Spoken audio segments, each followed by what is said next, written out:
신명기 23장 19절에서 24장 9절. 네가 형제에게 구워 주거든 이자를 받지 말지니 곧 돈의 이자, 식물의 이자, 이자를 낼 만한 모든 것의 이자를 받지 말 것이라. 오늘은 8가지나 되는 긴 이야기를 하고 있습니다. 이 어, 우리가 뭐 법을 만들면 뭐 한두 가지가 되겠어요. 수없이 많겠지만 우리가 계속해서 신명기를 통해서 어, 자잘한 음, 법을 발견하게 되지만 이것이 그냥 2000년 동안 흐트리지지 않고 그대로 유지하면서 하나님 말씀의 그 귀한 것을 보여줄 때 에, 감사하고 감격해야 되는 거죠. 안다 이러고 넘어간다든가. 그게 뭐 요새 와서 적용이 되느냐 이러고 없애버린 가볍게 여긴다면 하나님 말씀은 결국은 가치 없게 만드는 기독교인으로서 어, 옳지 않은 그런 생각입니다. 음, 우리가 이런 법이 있다 하는 것을 생각할 때 은혜가 넘치면 이 신명기를 읽은 것은 성공한 것입니다. 어제도 4가지나 되는 건데 그 총회의 자격, 그다음에 이 군대 생활, 병영 생활, 정결한 병영 생활, 그다음에 도망한 종, 그다음에 정결한 소득, 부정한 소득은 하나님 안 받겠다. 그렇게 한 겁니다. 음, 그래서 옛날부터 뭐 고스톱 쳐서 헌금 내면 안 되냐, 복권 당첨돼서 내면 안 되냐, 어, 뭐 이 의도를 신명기에서 말하는 의도를 가지고 있으면 우리가 돈 중에서도 깨끗한 돈이 있고 더러운 돈이 있다는 걸 압니다. 세상 사람도 그걸 알기 때문에 그걸 돈 세탁이라고 해서 돈을 그냥 못 쓰고 한 바퀴 돌려가지고 땅을 샀다가 또 판다든가 또 뭐 은행에 넣어놨다가 다시 찾는다든가 이렇게 함으로써 확실한 자기 걸로 만든 다음에 에, 우리는 사용하게 되는 것을 볼 수 있습니다. 물론 뭐 부정하게 든 돈도 한 번만 세탁하면 확실한 자기 거가 되기 때문에 그렇게 해서 쓰면 되지만 어, 성경은 돈 얘기하는 것이 아니라 부정한 것의 소득을 말하고 있었던 거죠. 오늘 말씀 중에서 첫 번째로는 이자에 대해서 말하고 있는데요. 어, 뭐 이 긴 여러 가지니까 그냥 하나하나씩 이제 하겠습니다. 유대인이 이전 세계적으로 경제를 흔들고 있어요. 근데 이게 딴 게 아니라 바로 이자에 대한 거라는 것을 알 수 있습니다. 유대인은 돈 가지고 있으면 그냥 자꾸 돈이 늘어나요. 그럴 수 밖에 없는 게 이자를 철저하게 받거든요. 그러니까 필요한 사람에게 돈을 주는 거죠. 그러니까 그게 남을 수밖에 없는 거죠. 그렇게 유대인은 돈을 빌려줄지언정 빌리지 않는다는 거죠. 꾸지 않는다는 거죠. 그게 유대인들의 철칙입니다. 없으면 굶어 죽지 그걸 빌리지 않습니다. 근데 일반 사람들은 뭐 빌리기도 하고 갚기도 하고 그렇게 하다가 파산하는 것을 볼 수 있는데 특히 돈을 많이 빌려가지고 싼 이자를 뭐 낸다든가 싼 이자 때문에 많이 빌리다든가 이렇게 했다가 나중에는 거래가 막혀가지고 망하게 되는 이런 일들이 있는데 어, 형제에게 구워 주거든 이 말은 뭐 우리 친형이나 친동생 친누나나 뭐 여동생한테 얘기하는 것이 아니라 이스라엘 백성에게 얘기하는 겁니다. 유대인에게 말하는 거죠.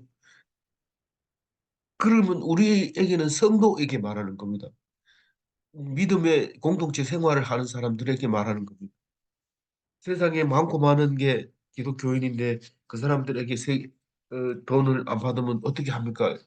그 공동체 생활하는 건 아니잖아요. 그러니까 그거는 해당되는 게 아니고 어, 우- 음, 이것은 유대인으로 인정하면 이자를 받지 마라. 왜냐하면 그 공동체가 살아 있어야 되기 때문에 그래야 네가 살아 있는 것이니까. 그 말을 하고 있는 겁니다. 여기서는 돈의 이자가 있고 식물의 이자가 있고 또 이자를 낼 만한 모든 것이 있는데 그 이자를 받지 마라. 그런데 옛날에는 뭐 배매기를 해가지고 송아지를 주면은 그 송아지를 키워가지고 새끼 하나 낳으면 어미소는 돌려보내고 새끼 소를 길러가지고 이제 재산을 불리고 이런 것을 볼 수 있었는데 뭐 이런 것들이 다 이제 그런 거죠. 동족 간에는 음, 그 이자를 받지 마라. 20절에 타국인에게 네가 구워주면 이자를 받아도 되거니와 네 형제에게 구워주거든 이자를 받지 말라. 그리하면 네 하나님 여호와께서 네가 들어가서 차지할 땅에서 네 손으로 하는 범사의 복을 내리시리라. 어떻게 이자를 안 받는데 하나님이 복을 내리실까? 그렇게 생각할지 모르지만 우리 복은 딴 게 없습니다. 어, 성도 간에 말씀으로 화합하고 하나님과 하나 되고 그게 천국이죠. 그게 천국이죠. 그게 뭐 믿지 않는 사람하고 만나는 거는 그거는 지옥이나 마찬가지죠. 그래서 이 얘기는 이제 그 얘기를 하고 있는 겁니다. 믿음 생활하는 사람과 신앙이 같으면 그건 천국이지만 믿음 생활하는 데서 음, 눈 부라리고 뭐 마음 불편하고 이렇게 하면 그거는 믿는 사람끼리 모였다 하더라도 그것은 천국이 될 수 없다. 다시 말해서 복을 범사에 복을 내리시리라 이 말은 우리가 일이 잘 안 풀린다는 얘기는 믿는 사람끼리 서로 믿으면서 서로 도와줬을 때 안 풀리는 문제가 뭐가 있습니까? 근데 그게 복이라는 거죠. 그걸 위해서 동족에게는 이자를 받지 마라. 그렇게 말씀하고 있는 것을 볼 수 있습니다. 어, 그다음 다른 얘기입니다. 21절 내 여호와 하나님께서 께 서원하거든 갚기를 더디하지 말라. 내 하나님 여호와께서 반드시 그것을 내게 요구하시리니 더디면 그것이 내 죄가 될 것이라. 우리는 이런 그 쉬운 문제 같지만 이 문제가 굉장히 어렵습니다. 왜 어렵냐 하면 우리가 교회 봉사 가는 것을 보면 교회에서 봉사하는 거는 해도 되고 안 해도 된다고 생각하고 있기 때문에 어, 뭐 지각하기도 하고 뭐 그렇게 합니다. 가벼이 여기는 거죠. 내가 안 해도 되는 걸 하는데 뭐 칭찬은 안 할 망정 왜 사람을 강제하느냐. 뭐 이렇게 했을 때 말이 되는 것 같이 보이지만 21절을 읽었다면 그건 말이 안 됩니다. 왜냐하면 이 신뢰를 바탕으로 어, 이루어진 백성이기 때문에 이 신앙인들은 서로가 천국을 이루어 가기 위해서 서로 믿음으로 말미암아 이루어져 가는 것이기 때문에 이거를 믿음이 없는 행위를 하게 되면은 그 공동체는 이미 깨지는 공동체가 되는 것이죠. 그러니까 이 말은 아주 중요한 말이죠. 서원한 것을 더디 갚지 말라. 하나님이 반드시 요구하신다. 왜 안 했어? 네 해준다 했잖아. 이렇게 한다는 거예요. 요구한다는 거예요. 22절 읽어보면 네가 서원하지 아니하였으면 무죄하리라. 그러나 네 입으로 말한 것은 그대로 실행하도록 유의하라. 물은 자원한 예물은 네 하나님 여호와께서 네가 서원하여 입으로 언약한 대로 행할지니라. 뭐 안 하면 죽여버린다. 이런 건 없습니다.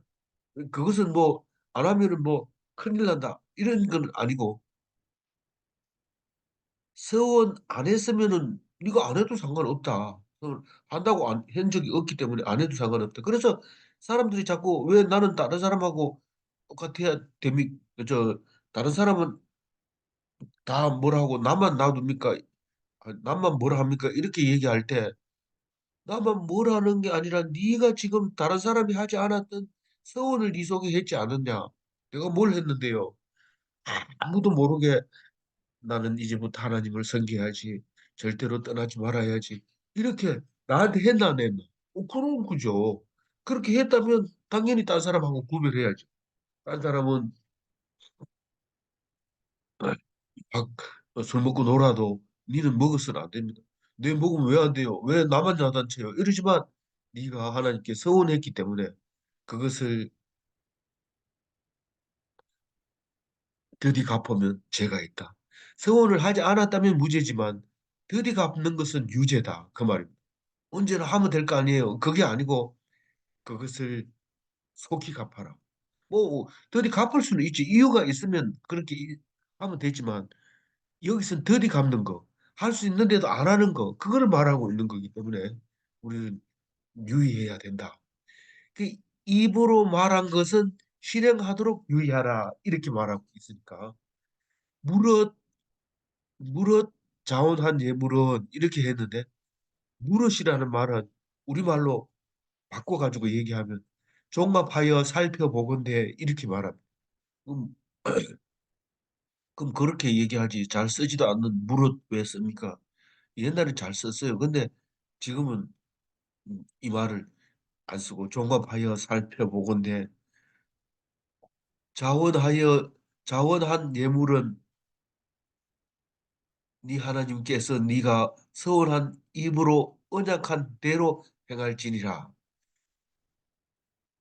이거 누가 얘기합니까? 모세가 네가 서원했는 것은 하나님께 서원했는 것은 하나님께 서원한 대로 그대로 행하라고 얘기를 하고.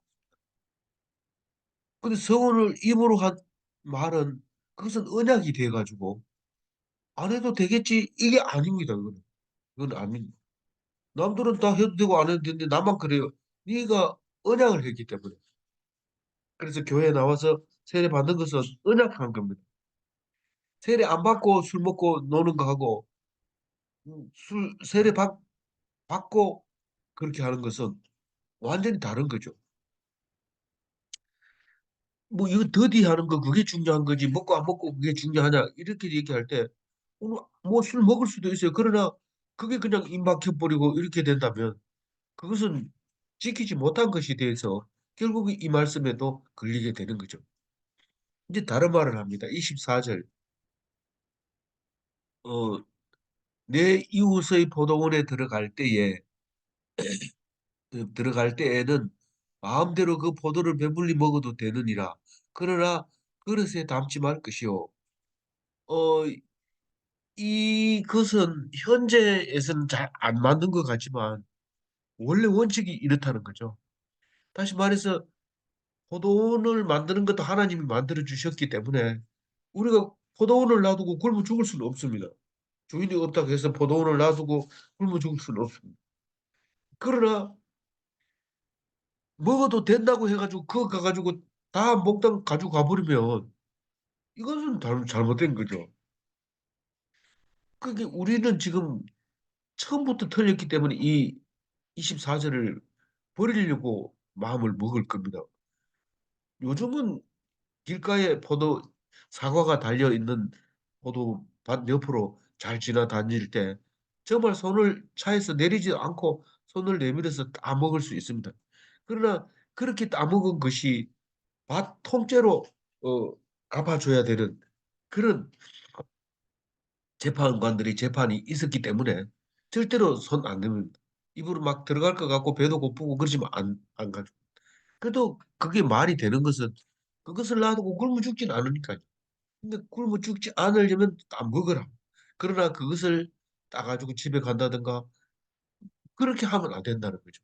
물론 한 개 정도 넣어가지고 가는 거는 괜찮지만 그릇에 담아가지고 가는 건 안 된다. 그렇게 얘기를 합니다. 그 곡식은요. 곡식도 그 마찬가지. 내 25절 내 이웃의 곡식 밭에 들어갈 때에는 네가 손으로 그 이삭을 따도 되느니라. 그러나 네 이웃의 곡식 밭에 낯을 대지는 말지니라. 그 예수님이 제자들을 데리고 곡식 밀밭으로 갈 때 손을 비벼가지고 먹는 걸 봅니다. 그 신명기를 알고 있기 때문에 그 제자들은 마음 놓고 길 가면서 곡식을 잘라서 이삭을 비벼서 먹습니다. 지금 생각해 보면 참 그 예수님이 제자들이 행구 짰네. 왜 그 남의 곡식을 그렇게 가가지고 초토화시켜 예수님이 제자들이 참 깡패 비슷하네. 이렇게 얘기할지 모르지만 신명기에 원래 있었던 거예요. 이 곡식밭 옆에서 굶어 죽으면 안 됩니다. 그거는 이 율법 자체에서 어긋난 겁니다. 먹고는 살아야 되지만 우리는 지금 안 먹어도 충분히 되는데 가가지고 비벼 먹는 것은 그건 법을 잘못 알고 있는 거죠. 그게 오해한 거죠. 그래서 음, 먹어도 되지만은 먹고 한 주머니 넣어가지고 와도 되지만 낫을 갖다 대고 본격적으로 밀면 그거는 남의 물건을 도둑질하는 것이기 때문에 그건 불가능하다. 오늘 24장 1절엔 또 다른 얘기를 하는데 이혼에 대해서 이야기를 하고 있습니다. 24장 1절 사람이 아내를 맞이하려 데려온 후에 그에게 수치되는 일이 있음을 발견하고 그를 기뻐하지 아니하면 이혼 정서를 써서 그의 손에 주고 그를 자기 집에서 내보낼 것이요. 이게 이제 이 말을 가지고 이제 그 고엘 제도, 고엘 제도도 이거 해당되지만 아, 죽으면 누구하고 저기 삽니까? 부활해서 누구하고 부활을 합니까? 이렇게 물을 때 이 얘기를 나오잖아요. 다시 말해서 뭐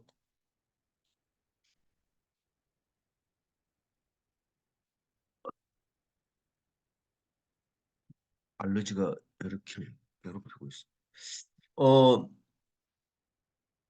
이혼 정서를 그래서 이혼 정서를 밉다고 해가지고 원래는 결혼하면은 하나님이 갈라놓기 전에는 너희들이 갈라면 안 된다 이래가지고 이혼 정서를 안 써주고 계속 나 써주지 못하게 하면 어떻게 됩니까? 미워하는 사람은 생전에 남편을 볼 시간이 없습니다. 볼 수가 없습니다. 그러면 너무 자식을 못 낳은 여자들은 너무도 힘들었죠. 그러니까 그때 그 여자들을 재혼할 수 있도록 하기 위해서 이혼 정서를 써주게 되는 거죠. 그래서 이제 나갑니다. 어, 뭐 어차피 있어봐야 더 힘드니까 나가는 거죠. 그래서 나가서 두 번째로 시집을 가게 되는데 그 두 번째 남편도 그를 미워할 수 있습니다. 3절 그의 둘째 남편도 그를 미워하여 이혼 정서를 써서 그의 손에 주고 그를 자기 집으로 돌려보냈거나 또는 그를 아내로 맞이한 둘째 남편이 죽었다 하자. 이 두 번째 결혼해가지고 또 결혼에 실패하는 거예요. 애를 낳지 못하고 그냥 남편이 죽었다든가 살아 있는데도 첫째 남편처럼 넌네 마음에 안 든다 이래가지고 되돌려 보내게 될 때 이 여자는 뭐 어떻게 되는 거? 또 다른 데 재혼하면 되지. 됩니다. 그러나 4절에 안 되는 게 있다. 그 얘기를 하고 있습니다. 뭐가 안 되냐면 그 여자는 이미 몸을 더럽혔은 적 그를 보낸 전 남편이 그를 다시 아내로 맞이하지 말지니 이 일은 여호와 앞에 가정한 것이라 너는 네 하나님 여호와께서 내게 기업으로 주시는 땅을 범죄하여 범죄하게 하지 말지니라. 그 이 이야기가 가정하다는 얘기가 여러 번 나오게 되는데요.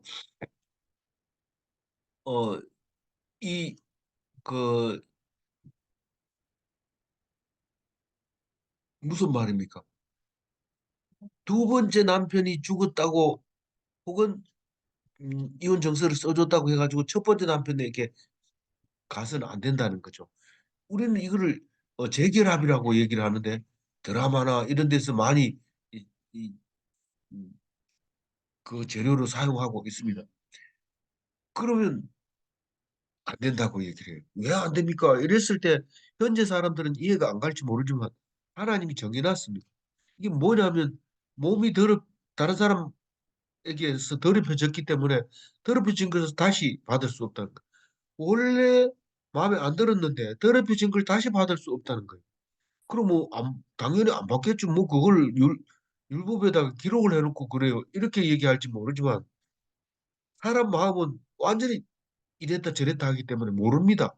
그래서 적어 놓지 않으면 그게 어때서 이렇게 얘기하는데 그래 하면 안 된다는 거.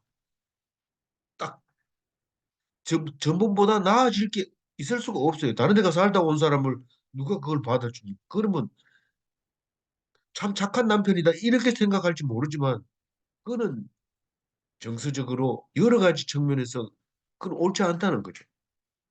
남편이 옳지 않든지 아내가 지금 물을 쏘기든지 둘 중에 한계가 있기 때문에 그것은 가정한 것이다. 가정하다는 게 뭡니까? 속과 끝이 다르다는 거예요. 속에 생각하는 것과 그때 나타난 것이 다르다는 거예요. 그걸 누가 판단합니까? 이 모세가 미리 정해서 그걸 판단한 거예요. 그래서 우리는 잘 모릅니다. 그 사람들 그때 그걸 오해해서 그렇게 내보냈대. 그 사람은 거기서 신랑이 죽어서 다시 돌아왔대. 아무런 어떤 얘기를 해도 그게 안 맞다는 거예요. 뭔가가 안 맞는데 그게 기업의 땅을 더럽히는 것이다라고 얘기를 5절 이야기 또 딴 얘기입니다. 사람이 새로이 아내를 맞이하였으면 그를 군대로 보내지 말 것이요 아무 직무도 그에게 맡기지 말 것이며 그는 1년 동안 한가하게 집에 있으면서 그가 맞이한 아내를 즐겁게 할지니라. 이 신혼휴가에 대해서 얘기하고 있는데 요즘은 뭐 신혼휴가도 없습니다. 결혼식도 15분 만에 마치고 바로 차 타고 어, 여행 갔다가 돌아와서 일상생활을 시작하는 것이 새 신랑 새 신부의 모습인데 이 신부는 뭐 어차피 집에 있으니까 상관없다 할지라도 새 신랑은 그 신혼휴가를 줘야 됩니다. 뭐 준다. 우리는 얼마 준다. 일주일 준다. 그거 가지고 안 된다는 거예요. 그거 가지고. 그거 가지고 무슨 새 신랑이 이 신혼 휴가가 되겠느냐? 안 된다는 거. 그러면 율법에 뭐라고 했냐? 1년 동안, 1년 동안 신랑 신부가 자는 방이 다릅니다. 이렇게 커튼을 쳐서 이렇게 우리는 그냥 커튼이라는 말을 쓰지만 그 베일처럼 생긴 이런 방을 만들어서 그 부부가 거기서 그냥 1년 내내 뭐 남들이 해준 밥을 먹으면서 여자가 밥도 안 하고 그 안에서 그 신랑과 지내는 그런 시간을 줘야 된다. 우리는 그걸 허니문이라고 하고 이런데 뭐 몇 달 안에 끝납니다. 허니문이 끝나면 둘이 싸운다. 뭐 이런 얘기도 하고 이런데 그게 왜 싸웁니까? 일 때문에 싸우는 거죠. 그러니까 이것을 아주 중하게 여기던 게 유대인들이었던 거죠. 우리 유대인들이 율법을 경히 여기는 부분은 없지만 그래도 무엇보다도 우리 현실에 안 맞는 것을 보면 참 웃긴다 이렇게 생각이 되지만 이것은 아주 중요한 얘기입니다. 그래서 당신의 자녀들은 다 그랬느냐? 그래 못했지만 하나님께서 은혜를 내려주셔서 마치 이렇게 한 것처럼 평안하게 1년을 보내게 된 것을 생각하면 감사하고 감격하고 감동적인 이야기입니다. 결혼했던 이야기를 하는 거 보면 우리는 하지 못했지만 스스로 다 잘 찾아서 지냈던 것을 말하는 것을 들어볼 수 있습니다. 그다음 6절입니다. 사람이 맷돌이나 그 윗짝을 전당 잡지 말지니 이는 그 생명을 전당 잡음이니라. 여긴 지금 전당포 이런 말은 지금 잘 안 씁니다. 그래도 전당포는 뭐 어디 가끔 있을 수 있지만 이 담보를 말하는 겁니다. 돈을 빌릴 때 돈을 못 갚게 되면 그냥 내가 이걸 맡을게. 그렇게 하는 거를 전당이라고 얘기를 하죠. 그쪽으로 전당포에 가가지고 고급 시계 맡기면 이래 그 주인이 관찰해보고 가짜가 아니라는 걸 알면 요거 얼마 쳐줄게 이러고 얼마 쳐주면 돈을 안 갚으면 그럼 자기 게 됩니다. 그런 것을 말하고 있는데 다 형편이 어려울 때 이 전당 잡히는 거죠. 그래서 돈을 빌리는 담보물이 뭐가 있느냐 내가 당신을 돈 달라 그러니까 뭐가 있느냐 이렇게 물었을 때 그 유대인들은 그냥 인정으로 빌려주거나 이렇게 하지 않습니다. 정확하게 이게 음, 몇 퍼센트를 이게 얼마를 받을 수 있겠다. 내가 팔면 얼마 받을 수 있겠다. 이러면 거기에 80%를 준다든가 50%를 친다든가 이렇게 합니다. 그래서 급하게 요거는 얼마 빌릴 수 있겠다 하고 들고 갔는데 주인이 아주 후려치면은 그건 나쁜 그 전당포 주인이다 이렇게 생각하면 되는데 제대로 쳐주면은 또 안 갚습니다. 안 가져옵니다. 그러니까 이게 전당포 하면 돈 버는 거예요. 거의 이 80%를 내줬는데 안 갚고, 또 그다음에 갚으면 뭐 이자 쳐서 받는 거니까 그건 상관없고, 아주 후려쳤으면 찾으러 올 텐데 뭐 그거는 확실하게 받으니까 괜찮고. 그래서 이 유대인들은 어디 가나 큰 노동을 안 하고 돈을 버는데, 히틀러가 유대인을 멸살시키는 게 바로 그런 게 말살시켜 완전히 인종을 청소해버리겠다 할 때 그 이런 것 때문에 그럽니다. 이 성경 말씀, 이 말씀을 가지고 평생을 목숨 걸고 지켰거든. 그러니까 부자가 되는 겁니다. 지금 우리는 주택에, 주식에 투자했다가 쫄딱 망하는 사람 많이 볼 수 있어요. 이거하고 다릅니다. 어, 근데 왜 자꾸 맷돌 얘기를 안 하고 그 얘기를 합니까? 이 전당이라고 하는 게 뭔지를 지금 설명하고 있는 건데, 그 뒤에 보면은 옷을 전당 잡지 마라 이렇게 합니다. 돈이 하도 없으면 겉옷을 내고 돈을 빌려갑니다. 근데 그것을 밤새도록 주인이 그걸 듣고 잔다고, 음, 그, 그, 다른 번역에는 그렇게 해놨어요. 주인이 전당 잡은 옷을, 옷입니다. 사실 이불 역할도 하는 건데, 밤에, 아, 이거 안 찾아가니까 내가 입자 이러고 자기가 듣고 자면 그 사람은 어떻게 됩니까? 밖에서 얼어 죽거나 떨고 있죠. 그걸 전당 잡으면 안 됩니다. 잡으려면은 해지기 전까지 잡았다가 해졌을 때까지 못 갚으면, 그래, 네 이거 가서 사람이 살아야 뭐 이자를 받든지 하지. 그러고 내주는 거죠. 그런 거죠. 그러니까 이거는 동족에게도 해당되는 겁니다. 이런 경우는. 전당 잡는 경우. 그냥 뭐 남에게만 그런 게 아니고 살아야 되니까. 공동체가 살아야 되니까. 그런데 그게 큰 복이 된다는 겁니다. 맷돌이 뭡니까? 맷돌이 보리를 그냥 먹을 수 없어요. 맷돌로 갈아야지 그게, 간 다음에 삶아야지. 넘긴 다음에 삶아야지. 그거를 그냥 바로 먹을 수 없습니다. 이게 맷돌이라는 것은 일용할 양식을 말하는 겁니다. 양식을 빼앗아 놓고 이자를 갚으라 이러면 어떻게 됩니까? 안 됩니다. 근데 유대인들은 자기들끼리는 그래 하는데 다른 사람한테는 절대로 용서를 안 합니다. 뭐 그런 소설도 있고 여러 가지가 있지만 유대인은 철저하게 받아냅니다. 돈 안 갚고 오면 저당 잡은 것은 자기 것 되니까 오히려 더 많이 남을 수 있죠. 절대로 손해를 안 보는 거죠. 근데 형제가 빌렸거나 또 형제가 아니라 하더라도 매도를 받지 않은 것이 좋다. 이 맷돌을, 윗장은 뭐고 맷돌은 뭡니까? 맷돌이, 작은 맷돌은 아래위로 이렇게 들고 옮길 수 있습니다. 근데 큰 맷돌은 보통 밑에 게 그냥 고정돼 있고 위에 것만 이렇게 돌아가서 이렇게 가루를 만들 수도 있습니다. 그럴 때는 윗장만 들고 가서 저당 잡을 경우가 있습니다. 그것도 안 된다는 거죠. 그래서 가난한 자의 겉옷을 저당 잡지 않는 거나 마찬가지로 맷돌도 전당 잡아서는 안 된다. 이 저당이라는 말이 전의 성경에는 저당으로 돼 있고 이 성경에는 전당으로 돼 있고 우리 일상생활에서는 담보라고 말하고 있습니다. 실절 말씀은 다른 얘기합니다. 사람이 자기 형제 곧 이스라엘 자손 중 한 사람을 유인하여 종으로 삼거나 한 것이 발견되면 그 유인한 자를 죽일지니 이같이 하여 너희 중에서 악을 제할지니라. 동족은 종이 될 수 없다는 겁니다. 만약에 동족을, 유대인이 유대인을, 약한 사람을 불러와가지고 내가 돈 빌려준 거 못 갚았으니 종해 이런 식으로 해서는 절대로 안 된다는 거예요. 뭐 언제 갚아도 되니까 동족은 절대로 종 삼지 마라. 그리고 돈 된다 하더라. 종이 없어서 난리 났더라. 이래가지고 사람을 모르는 데 가서 음, 강제로 데리고 와가지고 종으로 파는다든가. 인신매매죠. 인신매매는 지금 현실 법에서도 인신매매가 굉장히 큰 죄로 되어 있습니다. 사형을 해야 됩니다.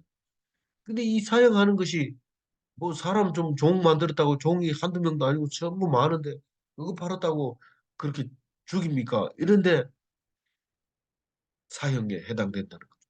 그게 이스라엘 백성에게 이스라엘 백성이 악을 제하는 길이다. 그렇게 가르치고 있습니다. 어, 8절 읽어봅니다.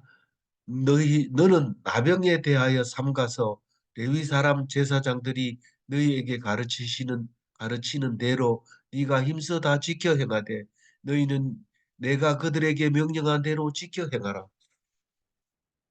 이 남용에 대해서는 신명기나 레위기는 뭐라고 말합니까?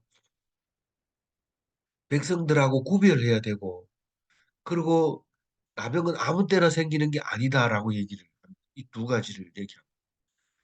그러면 굉장히 우리가 생각할 때 현실하고 안 맞는 것 같이 보이지만 이거는 현실적인 얘기입니다.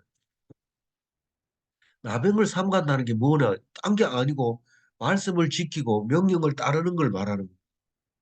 나병에 대하여 삼가라는 건데 무슨 말입니까? 나병이 있는데도 가까이 간다든가 뭐 음, 나병 환자가 또 마음대로 활보한다든가 이것은 삼가하지 않은 겁니다. 왜냐하면 나병 걸린 사람도 율법을 지켜야 되고 나병을 걸린 사람 옆에 사람도 율법을 지켜야 되는 것을 삼가라고 말하는 것입니다. 이 말씀을 지킨다는 것은 제사장이 가르치는 것을 들어야 되는 거예요. 안 듣고는 조심할 수가 없어요. 그래서 가르치는 것을 듣고 지켜서 행해야 돼요. 그래서 명령한 것을 잊어버리거나 안 듣거나 무시해버리면, 다시 말해서 따르지 않으면, 명령을 따르지 않으면 나병이 걸린다는 거예요. 그런 게 있나? 이런데 성경에 나오잖아요. 어디에 나올까요? 출애굽기에 나오잖아요. 9절 읽으면 마지막 절입니다. 너희는 애굽에서 나오는 길에서 네 하나님 여호와께서 미리암에게 행하신 일을 기억할지니라. 이 미리암이 마리아의 첫 번째 이름. 그 어, 미리암 이전에도 미리암이 없었어요. 이 마리아라고 하는 엄청 많은 여자들의 이름인데 이 여자의 대표가 미리암인데 미리암이 나병에 걸렸어요. 왜? 그 말씀에 안 지키고 따르지 않았기 때문에 병이 걸려버립니다. 나병 걸리면 뭐 자기가 잘못해서 그런데 우리하고 무슨 관계가 있어요? 말씀을 지키지 않고 따르지 않으면 나병이 걸리는데 어떻게 됩니까? 미리하면 그 이 7일 동안 진영 밖에서 격리하게 됩니다. 격리하게 되는 동안에는 이스라엘 백성이 진군을 못합니다. 그러니까 내가 나병에 걸린 게 중요한 게 아니라 나 때문에 다른 사람이 다 움직일 수 없는 거예요. 꼼짝을 못하는 거예요. 그거를 지금 명령하고 있으니까 내 명령을 지키는 것은 네 개인 스스로의 나는 믿어도 되고 안 믿어도 되는 게 아니라 언약을 했는 것을 무조건 따라야 된다는 겁니다. 그거를 오늘 말하고 있습니다. 그래서 민수기 12장 15절에 이에 미리암이 진영 밖에 이래 동안 갇혀 있었고 백성은 그를 다시 들어오게 하기까지 행진하지 아니하다가, 그래서 이 미리암이 모세 보고 네가 무슨 우리 누가 너를 우리의 그 리더로 세웠느냐? 네가 마음대로 유대인으로서 그때는 유대인이라고 안 하고 이스라엘 백성으로서 이방 여자와 결혼하느냐? 뭐 이렇게 형하고 둘이 짜고 아론하고 미리암하고 대들다가 모세가 기도를 하니까 바로 나병이 걸렸는데 또 아론이 또 그렇게 또 애절하게 말합니다. 누나 제발 좀 낫게 해주라고. 그래서 모세가 기도해서 낫게 해줍니다. 어, 말씀을 거역하지 않고 복종하기 때 그 나병은 사라지고 우리 겁낼 거 없습니다. 우리는 나병으로 죽을까 봐 벌벌 떨 필요 없습니다. 우리는 언제 죽어도 죽습니다. 그렇기 때문에 그것을 어, 벌벌 떠는 게 사는 게 아니라 하나님을 믿는 게 사는 거지. 병에 안 걸리는 건 살 것 같지만 이걸 피하면 저기에서 죽고 저걸 피하면 이것에서 죽습니다. 그래서 믿음이 중요한 거지. 나병 걸린다고 해서 죽냐 이렇게 얘기하면 안 되는 거죠. 이게 유대인의 신앙에 아주 중요한 밑거름이었다는 사실을 알게 됩니다. 오늘 4절 말씀이죠. 오늘 4절 말씀을 보게 되면 어, 그 중간에 이런 말이 있습니다. 어, 여호와 앞에 가정한 것이라 너는 네 하나님 여호와께서 내게 기업으로 주시는 땅을 범죄하지 말지니라. 이게 맞나요? 제가 여기 지금 컴퓨터가 달라 놓으니까 그거를 쉽게 찾을 수 없도록 만들어져 있습니다. 어쨌든 이 말씀 같아요. 가지고 정리를 하면은 말씀을 거역하고 마음대로 하는 것은 가증한 것입니다. 그건 순종하는 것처럼 어, 겉으로는 할 수 있지만 마음대로 하고 하는 것은 말씀을 거역하고 있는 겁니다. 네가 이스라엘 백성인데 이래 소용이 없어요. 그 말은 소용없어요. 그 말을 음, 마음속에 하나님을 진정으로 의지하고 순종해야 되는 것이죠. 그다음 미리암은 말씀을 거역하여 나병에 걸렸습니다. 이거하고 그 사절하고 연결해서 말씀을 결론을 내린 거죠. 질문합니다. 가정한 자는 말씀이 들리지 않는가? 속과 끝이 다르면 말씀을 들으면 자기 보고 욕하는 것 같이 들리고 그게 도대체 이해가 안 되고 그렇습니다. 질문 2. 말씀에 청종하는 것이 말씀 순종인가? 말씀을 열심히 듣고 그게 어떻게 됐는가? 들여다보면 그게 말씀 청종인데 뭐 말씀은 목사가 하는 거지 이러면서 들었다가 안 들었다가 뭐 성경은 오늘 뭐 별로 중요한 말 안 하더라 이래 버리면 청종하는 게 아니죠. 그래 되면 사는 게 힘들어지고 어려워지고 기도하겠습니다. 하나님 감사합니다. 오늘 말씀 제일로 생각하고 말씀을 먼저 읽고 하루를 시작하게 하시고 말씀이 이 일생의 목